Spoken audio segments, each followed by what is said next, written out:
my husband. I don't want to remember that year.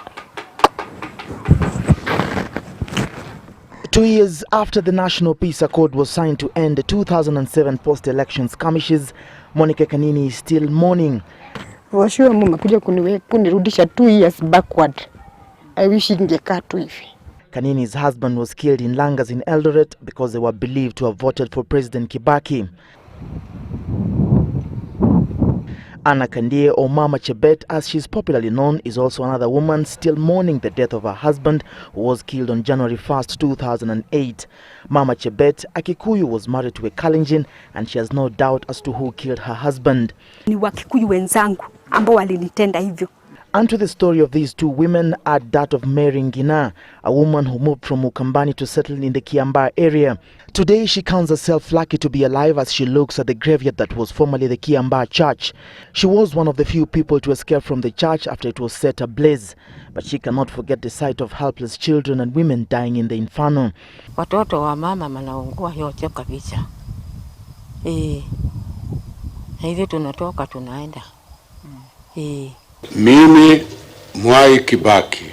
Mama Chebet remembers that it all exploded on the 31st of December after the president had been sworn in for a second term. Kulikuwa kivumbi. Sababu sasa kuanzia Irula yote ni vita, ni nduru, mioto inawaka tu. Ni watu kukuja saa hakuna lingine. Sini kila mtu ajifunge silaha mpaka watoto. At this point, she had no idea that her husband had been attacked. He had earlier fled their home in Munyaka because the area was deemed to be hostile to Kalenjins. It's only after he failed to communicate overnight that she sensed that something was wrong. And when she set about looking for him, she was warned.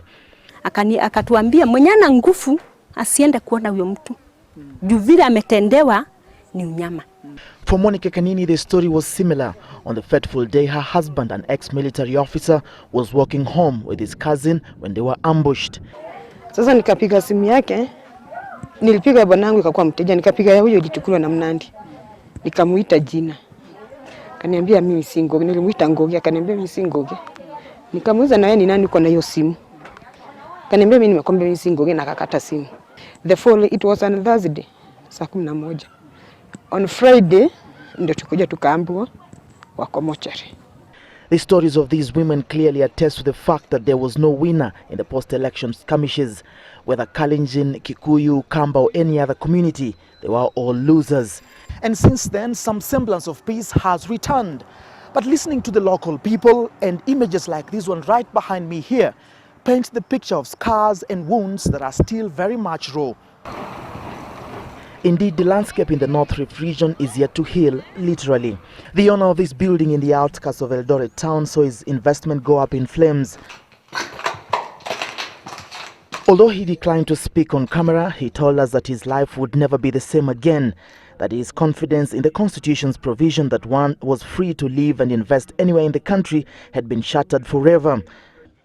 And so as the country marks 2 years since the signing of the Peace Accord, is there any healing taking place?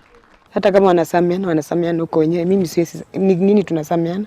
What they only did was for Kibaki and Raila to fly around in helicopters, and that was all. That is not peace building. Hii kitu itengenezwe sahi mapema kabla injeendelea. Ni kwa sababu hata wao wanasiasa ambao wanaanza kuwa proud na kusema hakuna, hata watakosa watu ya kutawala. Si wanatawala watu, unaweza tawala miti ama wanyama.